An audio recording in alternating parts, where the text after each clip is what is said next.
ትልቁ የቀናቶች ሁሉ አለቃ ጁሙዓ ቀን ነው وأعظم عند الله من يوم الأضحى ويوم الفطر كعيد الأضحى كعيد الفطر يبلطال ብለዋል عيد الفطر عيد الفطر ካለፈህ ብቻህን መስገድ ትችላለህ ጁሙዓ ካለፈ አለፈ ነው በቃ እድል ለፈሃል ዙህር ብቻ ነው መስገደው ኢድ ያመለጠው ሰው ብቻውን መስገድ ይችላል ብለዋል ዑለማዎች አነስ ብን ማሊክ ሰግደው ነበር ችግር የለውም ቤቱ ሆነ ጁሙዓ ልሰግድ አትችልም ጁሙዓ ቦታ ሄደ ደግሞ ጁሙዓው ካመለጠህ ጁሙዓ መስገድ አትችልም አምልጧል ሁለተኛ ጀማዓም ሆነ ብቻህንም ሰገርክ መስገደው ዙህር ነው በቃ ጁሙዓ የለም መጀመሪያው አረካ ላይ እንደዚህ ጎንበስ ብለው ተደረስክ ቀጥ ሳይሉ ከደረስክ አንድ ረካ አግኝተሃል ሳሰላምቱ አንድ ጨምረህ በቃ ጁሙዓን አግኝተዋል ግን እንዲህ ብለው መጨረሻው ረካ ጎንበስ ብለው ቀጥ ካሉ በኋላ ከመጣህ አምልጧል አብረ ተቀላቀለ ስጁድ አድርገህ አታያቱ ቀርተህ ሲያሰላምቱ ብታሰላምት ጁሙዓ አልሰገርክም እንዴ ስለዞር ነው መስገድ ያለብህ እንግዲህ ገባችሁ ይመስለኛል ጁሙዓ ላይ ስትመጡ ብዙዎች አሉ ልክ አታያቱ ላይ ደርሶ ወይ ስጁድ ላይ ደርሶ ከሩኩ በኋላ ቀጥ ካተዕትዳል በኋላ ደርሶ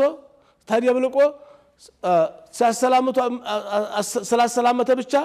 ወይንም ሁለት ረካ ጨምሮ ከሰላመቱ በኋላ ጁሙዓን ያገኘው የሚመስለው ሰው አለ ጁሙዓው የሁለተኛው ረካ ኢማሙ ጎንበስ ብሎ ቀጥ ከማለቱ በስተፊት አንተም ጎንበስ ብለህ አንዴ ሱብሃንአላህ የሚያስብል ሱብሃን ረቢል አላ የሚያስብል ደቂቃ ታገኘህ አየር ታገኘህ ቀጥ ሲሉ አብረ ቀጥ ካልክ ጁሙዓውን አግኝተዋል አለዛ ሰሚ አላሁ ሊመን ሐሚደሁ ያለ ቀጥ ታለ በኋላ ብትመጣ ጁሙዓን አይተህ ብትገባ ግባ ግን እስተሚያሰላምት ድረስ መቀላቀሉ ጥሩ ነው ታሰላመተ በኋላ ግን ጁሙዓን ዙሁር ነይተህ ነው መስገድ ያለብህ ምክንያቱም ያገኘው ነገር የለም ተጁሙዓ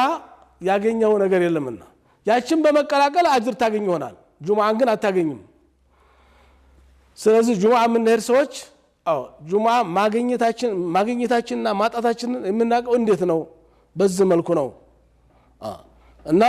ጁሙዓ ስንሄድ ሄደን ማግኘት አግኝተናል ወይስ አላገኘነውም የሚለውንም ልናስብ ይገባል የሁላችንም የቤት ስራ ሊሆን ይገባል ጁሙዓ ሰግደው በዚህ እድል ተጠቅመው ከሚማሩት ከመማርም አልፈው ከሚያስምሩት በሚያደርጉት ኢባዳ በሚያደርጉት ዱዓ ቤተሰቦቻቸው የሞቱ ቤተሰቦቻቸው እናት አባታቸው ወንድም እህታቸው ከሚማሩላቸው የታመሙት ከሚሽሩላቸው ዱዓቸውን አላህ ተሚቀበላቸው አጅር ተሚያገኙት ወንጀላቸውን ከሚማሩት አላህ ያድርገን ያድርጋችሁ